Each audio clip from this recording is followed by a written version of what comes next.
Major general অবসরপ্রাপ্ত জিয়াউল আহসানের বিরুদ্ধে গুম ও হত্যার ঘটনা দায়ের করা মানবতাবিরোধী অপরাধের এক মামলায় সাক্ষ্য দেবেন সাবেক সেনাপ্রধান জেনারেল অবসরপ্রাপ্ত ইকবাল করিম ভূঁইয়া। বৃহস্পতিবার ৮ জানুয়ারি আন্তর্জাতিক অপরাধ ট্রাইব্যুনাল প্রাঙ্গণে এক ব্রিফিংয়ে প্রসিকিউটর শাইখ মাহাদি এ তথ্য জানান। জিয়াউলের বিরুদ্ধে শতাধিক মানুষকে গুম করে হত্যার ঘটনায় ৩টি অভিযোগ এনে গত ১৭ ডিসেম্বর আনুষ্ঠানিক অভিযোগ দাখিল করেছিল প্রসিকিউশন। এই মামলায় একমাত্র আসামি জিয়াউল আহসান। এই মামলায় আনুষ্ঠানিক অভিযোগ গঠন করা হবে কিনা সে বিষয়ে ১৪ জানুয়ারি আদেশ দেবেন ট্রাইব্যুনাল।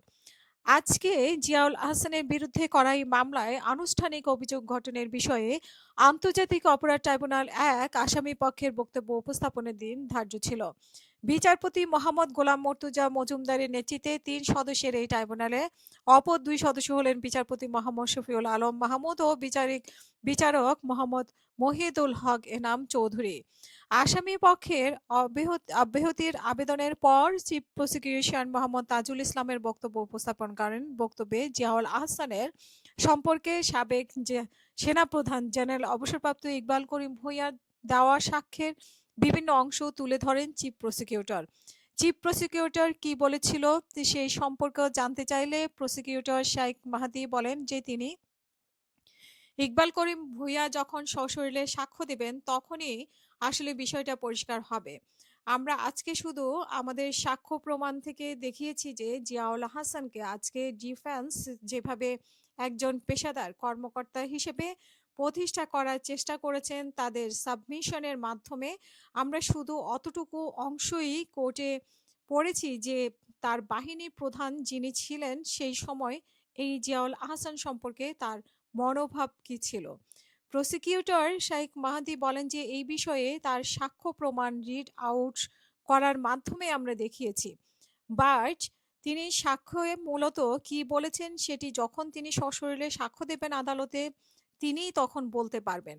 গত ৪ জানুয়ারি জিয়াউল হাসানের বিরুদ্ধে অভিযোগ গঠনের বিষয়ে শুনানি শেষ করে প্রসিকিউশন এবং শুনানিতে আওয়ামী লীগের সরকারের আমলে শতাধিক গুম খুনের দায়ের ৩টি অভিযোগ পড়ে শোনান চিফ প্রসিকিউটর। জিয়াউলের বিরুদ্ধে প্রসিকিউশনের আনা ৩টি অভিযোগের প্রথমটি হলো ২০১১ থেকে ১১ সালের ১১ই জুলাই রাতে গাজীপুরের সদর থানা পুবাইলে সড়কের পাশে জিয়াউলের সরাসরি উপস্থিতিতে সজল সহ ৩ হত্যা।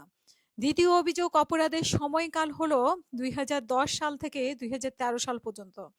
সেই সময়টায় বরগুনার পাথরঘাটা উপজেলায় চৌধুরানী ইউনিয়নে চৌধুরানী খাল ঘেঁষা বলেশ্বর নদীর মোহনায় নজরুল মল্লিক সহ ৫০ জনকে হত্যা।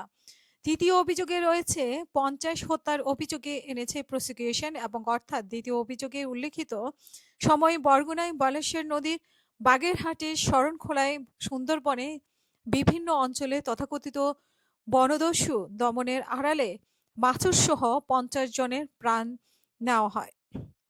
এসব হত্যাকাণ্ডের দায়ে মানবতাবিরোধী অপরাধের মামলায় গত ২৩ ডিসেম্বর জিয়াউলকে গ্রেপ্তার দেখিয়ে কারাগারে পাঠানোর আদেশ দেন ট্রাইব্যুনাল এক।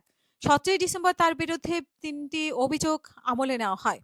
একই দিনে সকালে ফরমাল চার্জ দাখিল করেছে প্রসিকিউশন। সাবেক সেনা কর্মকর্তা জিয়াউল আহসানকে ২০২৪ সালের আগস্টের মাঝামাঝি সময়ে রাজধানীর খিলক্ষেত এলাকা থেকে গ্রেপ্তার করা হয়। তিনি ন্যাশনাল টেলিকমিউনিকেশন মনিটরিং সেন্টারে মহাপরিচালক ছিলেন।